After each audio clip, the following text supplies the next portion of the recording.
People who work for the super wealthy, what stuff have you seen? Story 1. My sister is a butler for a super wealthy family.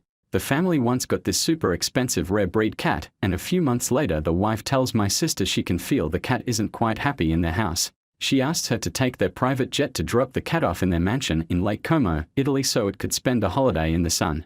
That same woman would then sometimes berate my sister for buying soap in plastic dispensers instead of just soap bars because it's bad for our planet. They bought this insanely huge super luxurious cabin in one of the most expensive ski stations in Switzerland. They realized the cabin, right next to theirs, was for sale and then bought that one as well just so they wouldn't have close neighbors. Story 2. I did carpentry for a summer to save up money for school. We would go to huge mansions and amazing houses that needed work done. Usually easy stuff like decorative things, so most times it would be 1 to 2 days of work. Most times we would work and the family would be home. It's not a problem, very normal. Once, a family had kids and they watched a TikTok video on what poor people eat. It was about how to cook things like 10-cent ramen and bread with sausages to make hot dogs. They laughed and thought it was fun so they made the food to try in the kitchen. They hated it all. This was the food I grew up eating my whole life. That packet of ramen was the same as the dinner waiting for me at home. Story 3.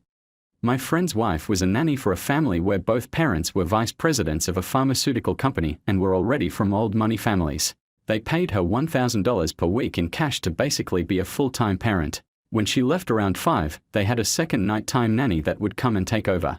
The kids were not allowed to go to their grandparents' house because the grandparents had a lot of nice antiques and were afraid the kids would break something. When she quit, the kids had to be put in grief counseling because they felt like they lost a parent. The parents would regularly have to ask her what their favorite food was, what they enjoy doing, what clothes they like, and what sizes they wear. She loved the money but said it just became too depressing to keep doing it because of how little they cared about interacting with their children. Story 4. Had a client who purchased a newly built penthouse apartment and wanted a jacuzzi on the balcony. It would have meant a structural column was needed in the middle of the balcony below, which the contractor who built the apartment block wouldn't go for, as it would impact selling that apartment. Client buys the apartment below, approves the column, jacuzzi is installed, then privately sells the apartment below. Voila, problem solved.